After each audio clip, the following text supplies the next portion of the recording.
Fala, gente amiga, tudo bom? Eu sou Carlos Lose e esta é a Batata Espacial, do seu site de cultura nerd e de cultura em geral na internet. E hoje vamos conversar mais uma vez sobre cinema, né? E eu quero falar hoje de um documentário brasileiro, pequenininho, tem 71 minutos só, chamado Servidão, tá? Para eu poder falar sobre esse documentário, vou ter que dar spoilers aqui, tá? Então, se vocês ainda não assistiram o filme, vão lá, assistam o filme e depois voltem aqui para ver a nossa conversa. Esse documentário está somente em uma sala, somente em um horário. Esse é que é o problema.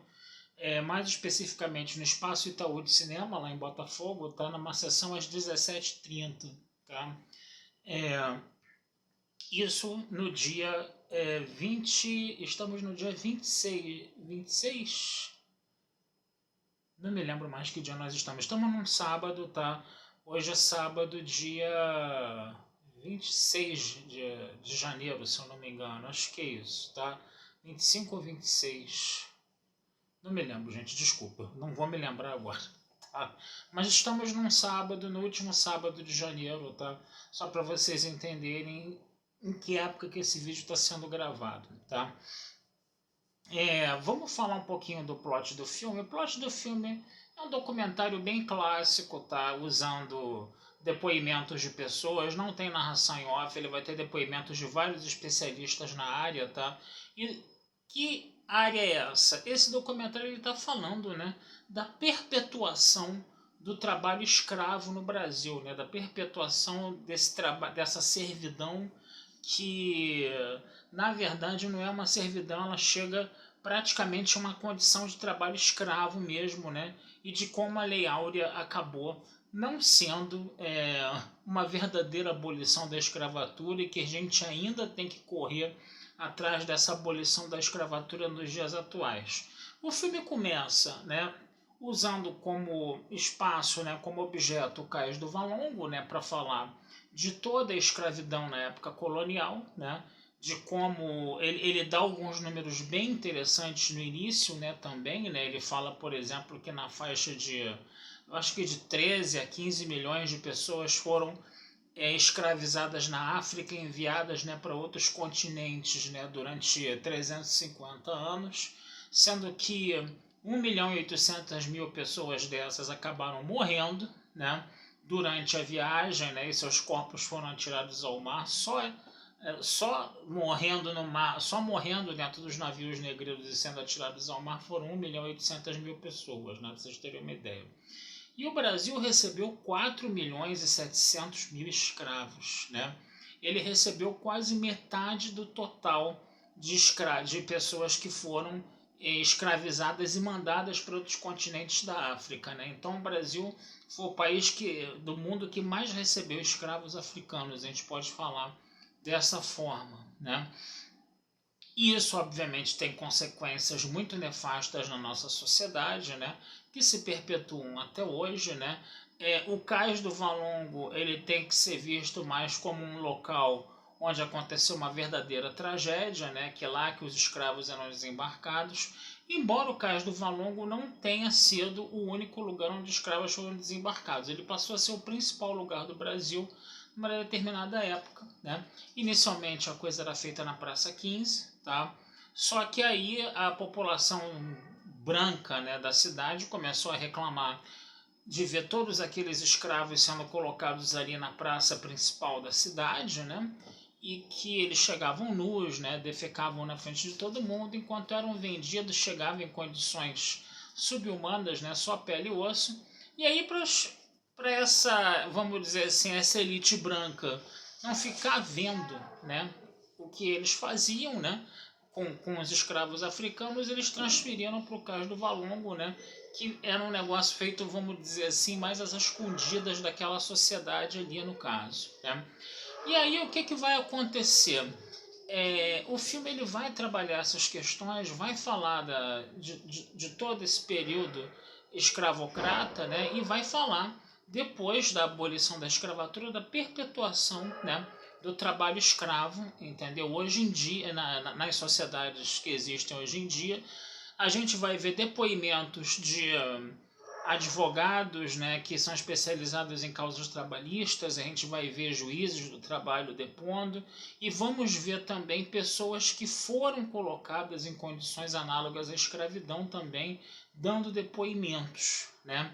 O que é uma coisa muito, como podemos dizer, muito valiosa, né, para esse assunto aí da escravidão nos dias atuais. Vai se falar também de líderes sindicais, líderes de trabalhadores que começaram a lutar contra o trabalho em condições análogas à escravidão nos dias atuais e de como eles foram sendo progressivamente, né, assassinados, né? E o Brasil ele tem um triste recorde, né, de assassinar um líder, né, de pessoas que lutam contra a escravidão, lutam contra as condições desumanas de trabalho, entendeu? A cada 5 dias foram colocados os rostos, né, de muitas pessoas, não foram poucas não, foram muitas, você pode botar de 10 a 20 pessoas aí, pelo menos, que foram assassinadas, né? Inclusive o próprio Chico Mendes aparece nessa lista aí, né?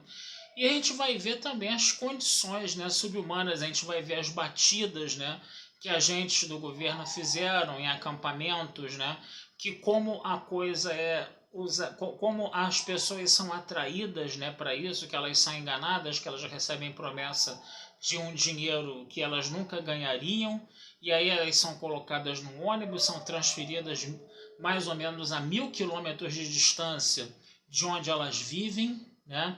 Ou seja, elas chegam no lugar onde elas não conhecem nada, não sabem nem como sair dali, e são colocadas em condições subhumanas, além de ter que comprar, né, todas as ferramentas de trabalho, enxada, luva, essas coisas, né?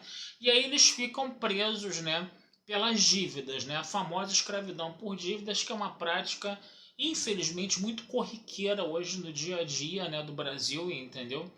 E que a gente vai ver, né, inclusive situações onde tem pessoas que cuidam de gado e ficam morrendo de sede porque não recebem comida, não recebem água, não recebem nada, enquanto que o gado recebe comida, recebe água, né, tem chip, identificador e o diabo a quatro, e as pessoas estão ali em condições subhumanas não podendo beber a água do gado, quando elas às vezes, alguns bebem, né, a água dos animais, comem a comida dos animais e vivem com os animais, né, no caso. Ou seja, estão sendo tratados como animais, se bem que há animais, né, que são tratados melhores do que eles, né? Então a gente vai ver, perdão, algumas das providências que os governos, né, do Brasil tomaram para lutar contra essa coisa horrível que está acontecendo, né, no caso, né, de se formar uma espécie de lista negra de quem estava, vamos dizer assim, conivente com o trabalho escravo, porque empresas que recebem investimentos estatais, né, e muitas recebem, né, que estariam coniventes com o trabalho escravo ficariam proibidas de receber esses investimentos por 2 anos, né? E uma outra série de medidas também, mas que ainda não acabaram, né, na totalidade com a questão do trabalho escravo. Tá? Então é um documentário essencial, é um documentário que deveria ser muito mais divulgado e infelizmente, né, ele está passando somente numa sala e para públicos pequenos, né, no caso, né, que as outras pessoas estão mais preocupadas em ver outros filmes e não param para ver um filme desse tipo, né? Enquanto que você tem uma sessão do Servidão com poucas pessoas na sala assistindo, do lado você tinha uma sessão dos filmes dos Mamonas Assassinas, né, com muita gente assistindo, né, e ninguém estava preocupado com esse documentário ali de 71 minutos, que não é nem um documentário muito grande, né, mas ele vai de forma contundente na ferida, né, no caso, tá? E é um documentário que faz a gente refletir muito, é mais um grito de denúncia, né, que o cinema faz, né? Que o cinema ele tem às vezes essa função social de denúncia, né? Que eu acho ela muito interessante, eu acho ela muito pertinente, ela tem que ser cada vez mais feita. Tá certo, gente? Então vou ficando por aqui, tá? Tá vizinhança hoje tá barulhenta demais, tô fazendo vida longa e próspera aqui para vocês, tá? Não deixem de visitar meu site batataespacialtudojunto.com.br e futuramente eu vou conversar sobre mais filmes aí com vocês, tá bom? Um abração, fui e até a próxima.